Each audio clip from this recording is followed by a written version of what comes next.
If you look back at your life, there'll have been times when you felt good about what was going on, and other times when you were maybe less confident about what you were doing. The difficulty is how we measure these feelings. How do we know if we're okay? When we are physically ill, the right thing to do is to see a GP, but how do we know when we're not mentally well? This is a question that even mental health professionals find hard to evaluate, but I find it helpful to follow the rule of 3 when I'm working with clients. It works like this.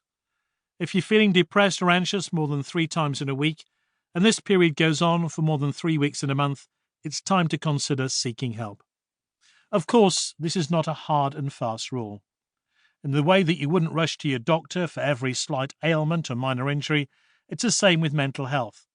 So, just as I might look after a bad back or creaking ankle, I look after my mental health on the odd day when I'm feeling slightly anxious or depressed. You know when something's not right. But mental health is not binary. That is, we're neither completely well nor completely sick. All of us have a relationship with mental health somewhere between the two, and we'll have good days and bad days. It's quite common now to hear about mental health in sport being an issue, with high-profile sports people, Frank Bruno, Dame Kelly Holmes, Marcus Trescothick, Freddie Flintoff, and so on, speaking about their own experiences.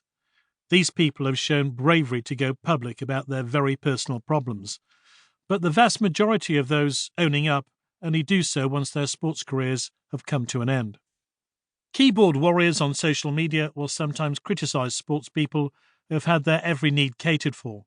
One radio presenter once said, "Anyone on 50 grand a week has no right to feel depressed." But along with the everyday problems that we all face, regardless of salary, high-profile sports people have to deal with a whole host of additional pressures, such as a sudden career-ending shortening injury, simple deselection, or a loss of form that sees their whole career put in jeopardy. This book will explore some of these issues and the ways I help my clients. Take the young footballer who came to me with career-damaging anger issues that were preventing him breaking into the first team. Every time he was given coaching, he would react negatively. Through techniques that I'll explain later, I helped him learn to control his fiery temper, listen to the coaches, and implement their suggestions on the pitch. He's now a first-team regular. To say there's a stigma about seeking mental health support in sport is an understatement. On the one hand, we want our players to have the freedom to speak about their personal problems so we can help them. But on the other hand, when players do this, they can be ridiculed and stigmatized by coaching staff and fellow players. The emphasis on coping and self-control is the misguided basis of what we understand to be mental toughness. Number one culprit, football. My belief is that having therapeutic mental health support should be so everyday and low-key that the stigma around it just melts away. It should be normal to simply have a chat with a practitioner at the training ground or in the cafeteria. Many of the players I work with probably don't even realize they're seeking out mental health support when they come to talk to me, but they are. They'd probably scoff at the idea that their distress or unhappiness is even close to being a mental health issue, given how quickly and easily things can be resolved. But it is. And the fact that everyone in any of the clubs I work in chats to me about all kinds of things means that anyone can. There's nothing special about it, and so the stigma goes away. Ultimately, though, psychotherapy is about change, and critically, it has to be an active choice to make the necessary changes.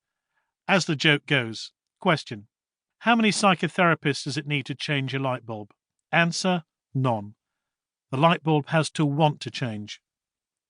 I'm trained as a humanistic integrative therapist, which means I use many different techniques depending on the client's needs. Sometimes they just want to start playing or performing better. At other times, they want to examine a long-standing relationship with a parent or loved one. As you'll see in this book, I always let my clients set their own agenda for every session. It's their therapy time after all. But I might offer suggestions or teach them about psychology and psychotherapy. My objective is to enable clients to be open about things it's very difficult to speak about, and to understand why they're unhappy or anxious or underperforming. It's important that each client leaves their work with me knowing what's going on and why.